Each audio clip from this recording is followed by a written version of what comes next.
Magandang morning sa ating mga kapanareya. Ako po ay empleyado ng LGM Motorcycle Sales and Service na nakabase po dito sa may Palatio, Pasig. Sa araw pong ito, ako po ay magrepresenta sa inyo ng isang unit na panareya na for sale.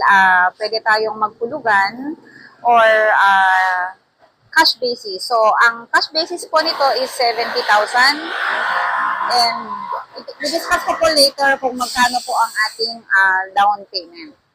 So, una-una po natin i-discuss ngayon is yung odometer reading. Okay? So, ang reading po niya ay 5,932 kilometer. Yan.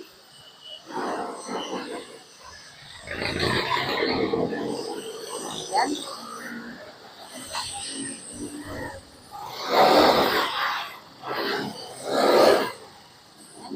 Okay. Pupunta naman po tayo sa headlight.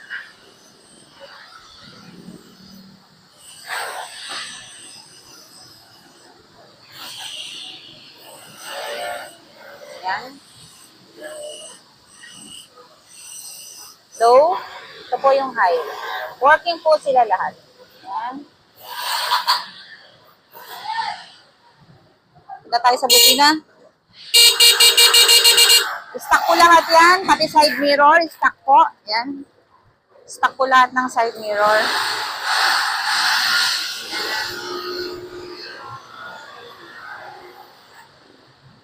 Bago po ang ating susian. So, may duplicate key pa po yan. Dalawa po yan. Bago din po ang ating battery. Ito po yung kanyang upuan.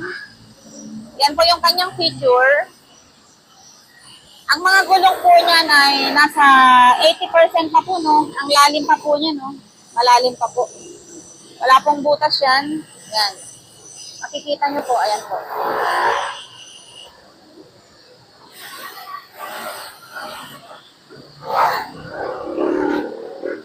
Okay, mapunta na po tayo sa issue, sir.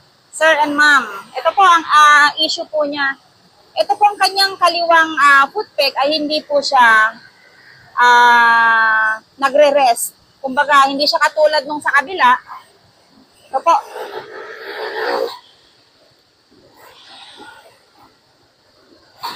Yan. Yan.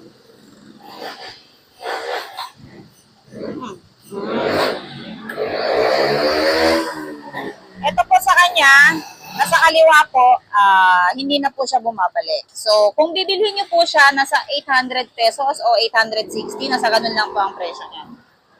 Yun lang naman po. So, as of now, umaandar po siya. Try po nating kung gagana yung switch niya. Okay? So, nag-stop na po siya. Gumagana po lahat. Yan. Meron na po siyang plaka. Actually, all stock po ito lahat. Actually, all stock po. Yan, mga tambucho. Yan. Ito po yung kanyang lever. May sign ng tumba. Ito po. Ito. Ito lang po yung pinaka-honest issue po niya. Ito po, may sign ng tumba. Ayan, ito lang naman po siya. And then, ito. Overall, sa makina, okay na okay po siya. Electrical, okay na okay po siya. At the same time, wala pong check engine. So, sa mga willing pong mag-view, andito po kami sa may number 3 and 4 Cruz Building. Under renovation po pala tayo, no? Cruz Building, Market Avenue, Palatio, Pasig. Ayan. Ito po yung aming tapat. Jade Blue Gas Station. Okay. Andito po yung video. Andun po yung Barangay Hall ng Palatio. So, pwede nyong ipin ang Barangay Hall ng Palatio or BDO Palatio Pasig. Ayan. Lalagay ko na lang po sa may comment section ang pricing po natin. Kung magkano po yung pinaka-minimum down payment and kung ilang taon mo siya pwedeng bayaran at kung magkano ang rebate at magkano ang monthly. Ayan, maraming salamat po.